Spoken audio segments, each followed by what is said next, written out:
Hi, it's Tuesday the 17th of January 2023. I'm doing a video for my YouTube channel because I need a 5.0 phone to do live streaming on YouTube. I've got 51 subscribers, so I've hit that criteria. I've done the validation criteria. I've done every criteria except for having a phone that's new enough to do live streaming. So I have to get onto that very soon. Anyways, what I've also been having troubles with is when I do my live Facebook videos, which is what I used to do, and then upload them on. When I used to do my Facebook lives to upload them onto my YouTube channel, now all of a sudden I can't do that. I don't know why. Having a bit of a struggle there because I really want to keep my information up there to increase my audience, and also because that was the reason why the channel was created, right? Anyways, it's actually nearly 1 p.m. on Tuesday, and there's so much I want to share with you all. One is 1 p.m. and I've still got my nightie and dressing gown on. Why? I've been awake since 5:30 a.m. I awoke feeling more calm than I've ever felt in a long time, and I felt really inspired to get onto healthy routines. So start my Bible study and my writing. And I brought myself out onto the deck to do so, and it's been many hours now of studying, and in that process I put my wedding rings back on. I had them on my right hand side a couple of weeks ago, and then I was able to put them back on my left hand. And I've just had a lot of revelations. Now with videos you can't have them on for too long, or they don't upload, which is just a pain in the ass, because I've got so much I want to share with you. But I've been reading my book, Praise of Blessings Over Your Husband. I've been reading the Bible, and I've also been looking at YouTube channels on all sorts of things that are related. My hair has got oil on it. One of the first things I did was put coconut oil on my hair because it was so ratty and horrible, and it was starting to depress me because I really need to get a haircut done, get the ends cut off. So I thought, oh, well, I'll put the oil in, treat it, because coconut oil works really well with treating hair, and then I'll wash it. And then I was going to go down to my local northern town to deal with some admin stuff I must get on top of. I've got some legal stuff pending that I've got to really deal with, and I've got a few other I've got to get some vouchers, like share and care vouchers for food, because the house is empty of food, and I don't know, just thought, adult eating stuff. And then I ended up going towards the direction of spiritual stuff first, and then I was going to go into town. By the way, it's only 1 o'clock, I still can go downtown. I took a heap of notes. I've written many pages of notes in my journal. So basically I've been doing a mind map on marriage. I've been having a hard time trying to come up with everything that marriage really means to me. And I'd love to share with you, but so far I've got dreaming, visioning, collaborating, doing, creating, achieving, succeeding, flourishing, marrying of souls, co-joining, sharing of responsibilities, jointly contributing. And then I've got love, open heart, supporting, encouraging, brainstorming. But then I started this all took a while. Like, this process took me about 30 minutes. I was really, what does marriage really mean to me? And then I got to the crux of what I think marriage really means to me: gardening, nurturing the seedlings. Like, the marriage for me is like the fertilizer, the water, the sun, the soil. This is deep, guys. Like, it took me a long time to get to that. It's like marriage is reaping the harvest, the fruit, being fruitful, abundant. It means plentiful nourishment. It's life sustaining. And for me, marriage is the fodder, the source of growth for, just soaring into the world. Now, this ties in with the godly principles. And when I got married to my husband, my journey with God wasn't as deep as what it is now. And to realise just what marriage really means to God, what husband and wife really mean to God, I've come to realise that marriage is like the garden bed, what's required for the plants to grow. And that's not codependent either. I've been doing doing some work on grief. I got and I'm just trying to really work out what grief really means to me. And I wrote a lot of stuff about really wanting to learn about, with my commitment in my heart to my husband, even though he's not here. I haven't seen him for 2 months, and he has not been in contact. He sent 2 messages in 2 months. One was to say he wanted to see the animals, but then he didn't make it happen. And then the second one was to say he was disconnecting the synergy. And obviously since then he's also disconnected the internet, which was fine. I put the electricity back on. I put the internet back on. But yeah, that's it. There's been no contact. Some of my friends he's contacted. I contacted one of the mutual friend of ours within the week. It was actually the day that he got the ute stolen from me. And my friend had his tools in the ute because he was up here helping me work on the house. And the guy that my husband got to steal the ute actually rang my husband to say, look, the police have told me I've got to give her the ute back. And so when I was at his house to pick up the ute, I heard him on the phone to my husband. And so I know that's why my husband rang our mutual friend, because he got told by the guy that stole the ute that our mutual friend's tools are in the ute. So I think my husband wanted to apologise to the friend, but that's not what my friend said happened. He didn't hear an apology. But my friend was saying, you can't, she needs a car. So he did ring him that day, and they had a text message. He did ring some of my friends, but they missed the calls. One of my friends, Desiree, she got a missed call from him, and she was bummed because she was really looking forward to having communication with him. They'd spoken via text a couple of times, but nothing too deep. But she sent him a big message saying she wants to do Bible study with him. My husband thinks that he's trying to coerce her to come back to me, and send her a message saying, no, nothing you will say will ever change my mind. But she doesn't want to communicate with him to change his mind. She wants to help him bring God into his life and to make good choices for himself. But he doesn't actually realise that our friends love him individually, they love me individually, and they love us both. So that's what our mob is. Our beautiful group of friends actually care about us both individually and equally. But my husband is stuck in a world of surrounding himself with people that just want him hold on to one narrative only, and to keep him small, and that's his choice to do that, right? And I have to read up a lot on how to deal with this. Like, is he a narcissist? Is it the autism spectrum? Is it and how do I look after myself? How do I bring myself back into, how do I look at my part in all this? How do I move on? Been learning so much, everyone. I have been learning so much. One of the things that's impacted me the most is when I learned about trauma bonding, and how trauma bonding can seem like deep love, but one of the underlying elements of trauma bonding is learning a lot about the toxic empath. And because my husband is potentially a narcissist, or a recovering narcissist, or a learnt narcissist. I don't think my husband's a narcissist. I think he's autistic. I think he's got frontal lobe disorder due to autism, and he lacks empathy due to autism.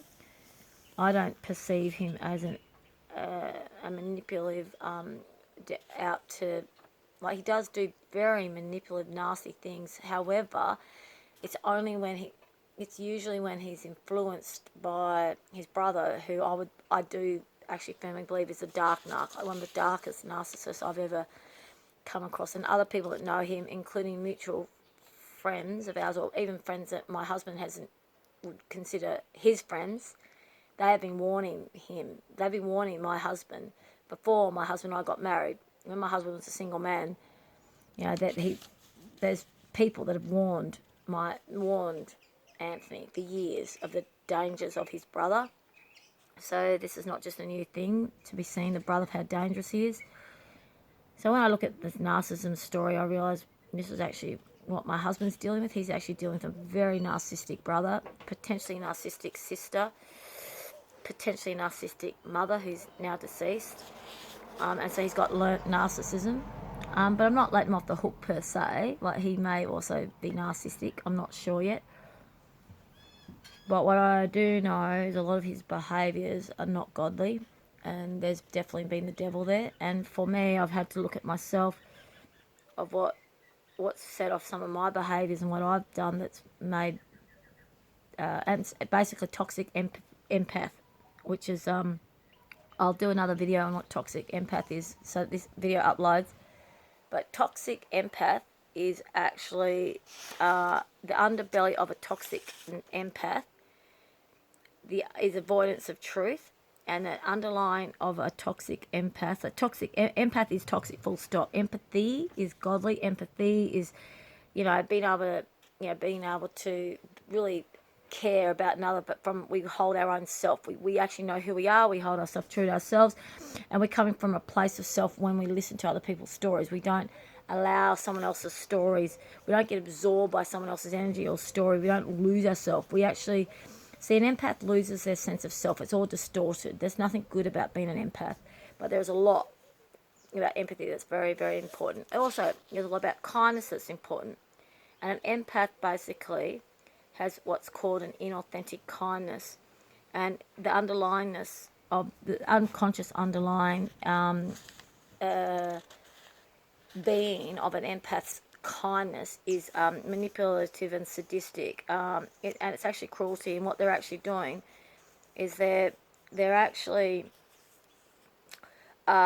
making sure they're actually being kind to another, which is actually highly enabling to everyone, to the other, because they're in a place of avoiding truth. So they're overkind, constantly overkind, and they're disempowering others with they're killing with kindness.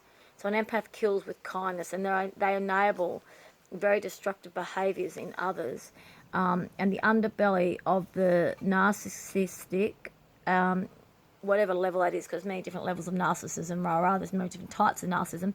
So the underlying energy of a narcissist and a toxic empath, and that's a very common dynamic with many people, is to avoid feelings of pain and hurt.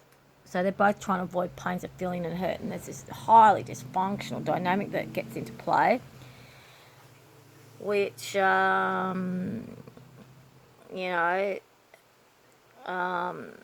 which basically can result in it's a massive transgression of boundaries, because neither of the people have clear and the underlying energy of an empath is horrific trauma and shame. So the trauma bonding of a toxic empath and a toxic narcissist is it's always trauma and shame. The narcissist is trying to hide themselves completely by making out that they're better than everyone else, but that's called false. That's actually called false empowerment. False empowerment's not real, and it's really, this journey is really interesting that I'm on, and it's all from a defense mechanism, and it's all from people not getting to the depths of their trauma and learning and dealing with their trauma. And I have done a lot of research into does God want me married to this man that I'm with? Does he want me to keep holding space for this man that I'm married to? Or am I just perpetuating a dysfunctional dynamic? Like, there will come a time when we have to communicate, or we're going to have to see each other. I'm assuming so, because we co-own a house, and I know we have animals, but I love this man so much. I love him so much, and I keep going, this doesn't feel like a dysfunctional love. Like, even if I never see the guy again, I've got to a point, right? This is why I don't think it's dysfunctional love anymore, because I've accepted that I may never see the guy again. I accept that we may never talk again, and yet I still respect and honour him. I love the guy. I hope the guy's okay. I really am praying for his well-being, because my love for him is that strong and that true that I actually really genuinely care about his well-being, no matter how he treats me or whether I ever see him ever again. Because it's like, it's him. It's actually him that I love. And then I kept finding scriptures that back that up, that actually says, God says, there's actually, I've been reading all this stuff about God breakups. There's a time for 1 Corinthians 13:4-8, which I wanted to read out in my Facebook live. 1 Corinthians 4.8 and 1 Peter's 1 Corinthians 13:4-8 and 1 Peter 4:8 is it's all about love enduring, a time revealing when a person's, it's God's will and that love is true, and time reveals when a breakup is in there to create mending bridges and creating godly mandates, to to really get to a point of looking at you know the value that each brings to each other, how each other helps bring out the best in each other, how to create authentic kindness with deliberate efforts. And it's saying, when the love is deeply buried and it's germinated and it take roots, and and then I actually read that after I wrote the thing about marriage being about gardening. So I just keep finding all these correlations that my love that I have for my husband is genuine. There's an element that's really genuine. It's not based on trauma bond. It's not based on me being toxic empath and he being learnt narcissist or him being potentially autistic. It is actually God did really bring us together. Now, did God bring us together for us to learn to be better people, to move on in life as individuals, not married, not together, and or did God bring us to learn how to become individuals through all our trauma, because we're really destined to be together, and upon really working through our traumas, can we then get to a point of doing God's mandate as husband and wife? And that's what I firmly feel to be true. I firmly feel that this time was required. I feel like God brought us together to get married. We've been together for 15 something, on and off, like not a couple, but loving each other for so long, so many years, like, and then finally to get married, finally to live the dream. But we didn't step into the marriage in a godly way. We did it more from a human, earthly way, and we didn't bring God into our marriage like on a daily basis, because neither of us was walking the path of God at that time. I was only partially walking the path of God. Like, I pray all the time, but I wasn't studying the Bible. My husband wasn't. He's not really. I'm way more godly than him. He's accepted that and acknowledged that. So the journey will be upon him and I reconcile him, that we will be having God in our daily life, and we'll be going to church every week, and we'll be reading the Bible every day, we'll be studying every day. So I'll be stepping that up and bring that into our marriage, and with this being in our marriage, we will then be completely and utterly living the destined path. So that's one thing. And like with all the visions and the plans we had, you know, we can all, like, I was just reading this article from this helping uplifting minds. It's called a site called Uplifting Minds. It's one of my subscriptions on my YouTube, and yeah, basically, when one has invested so much time in a relationship and it's true, real love, it's unique, real and true, there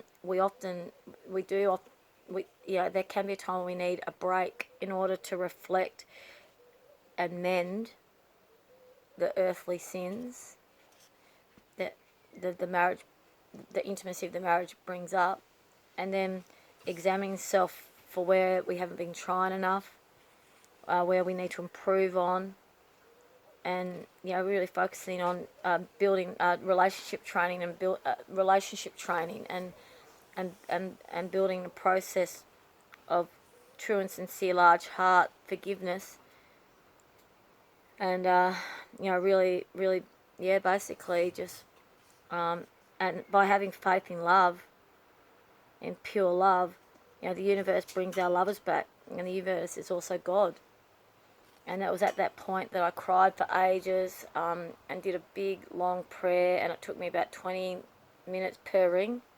So I did about 20 minutes with my engagement ring, and about 30 minutes, it might have been 15 minutes with the engagement ring, about 25 minutes with the wedding ring. And I did big prayers. I did, just like, okay, I'm going to keep standing, because there's this other thing I read about standing and fighting. standing and fighting for those who are under our watch, who God brought into our watch. And I firmly believe that God brought my husband under my watch. And I don't want to say he's incapable of looking after himself or capable of standing on his own 2 feet, because he does need to learn how to depend on himself, and he does need to learn how to stand up. But I've lost the page of where that is, sorry. Anyways, I've run out. No, I've actually lost that page. Well, that's, I did about 8 pages of writing. Anyways, the video's gone long enough for this one. I might not even post on YouTube. But guys, I cannot wait to get my 5.0 Android phone and do my live YouTube shows. I can't wait to work out how to get my Facebook lives up onto YouTube. I've got so many videos, so many lives to post on my YouTube channel, which I'm just cannot seem to get on. It's doing my head in, and it's actually impacting my mental health a little bit, because I really want this YouTube channel to be flourishing. I don't want all my lives to be on Facebook. I want them to be on my YouTube channel. I'm feeling thwarted by money and technology and this and that, and then I have to go into a space of trust and peace and faith, which is why today I've spent hours and hours and hours reading and learning. And now what I'm going to do is have a shower. I'll head downtown, and then when it's cooler, I'll get onto the garden. Oh, the plastering. I've got to get the plastering done to get my house in order, because the house is just so chaotic. It's almost impossible to cook healthy meals in. Like, that's my kitchen at the moment in there. Like, I've just got everything on the kitchen table. I mean, I've shown you this before. Many of you have already seen this before. But, like, seriously, it's really difficult to maintain a healthy... So this is my kitchen at the moment. And the reason why it's like this is because I'm plastering the walls. I've got to do the 3rd coat on the walls. And this is my lounge room. It's all out. It's just really, really, really, really, really out of control. So that's the kitchen. That's the fridge. You know, that's the sink in there. It's just really difficult to make healthy, good meals at the moment, and I'm not complaining, but yeah, plastering, and then the kitchen can be sorted, and trying really hard not to be overwhelmed, everyone. And I keep praying and trusting and having faith that all is well, and not succumbing to depression, just trusting, just in faith, just full surrender. Like, in absolute full surrender, in full faith, I'm just trusting and believing that all is perfect. I'm going to, hopefully this video, I can get onto my YouTube channel. And pray for me, everyone. Pray for me with with prosperity, with finances. I really need a lot of support. I need abundance to really start to pour into my life. In many ways, and I just want to I've got so much work I want to do. There's so much I need to provide and give to this, so much I feel like I'm destined to provide and give to this world, and that's why I'm going to keep persevering with making this home beautiful, keep persevering with my Bible studies, keep persevering with my YouTube channel, even though it's quite challenging to keep it, to get the content up there to make it of interest for you. There's so much I want to share about the readings that I read today. Like, there's so many verses and chapters I've been reading that are just mind-boggling. Look at the animals. They're playing. Zena, Alvin. You say hello? Hi. Say hello. Hi. Hi to everyone. Yep. And then a bit later, my little cherubs, a little bit later, I'm going to, excuse the washing in the background, a little bit, oh, that's one boot. See that one boot in front of that's because I keep finding shoes. If I don't, I have to put them up high. Or she's okay. She's like 3 months old. She hasn't chewed up that much, really. Alvin, on the other hand, at this age, had chewed up a fair bit. So, anyways, I'm going to leave it at that. It's hit the 24:41 mark. I hope I can post this. Keep well, everyone. God's bless, and we'll be in contact soon.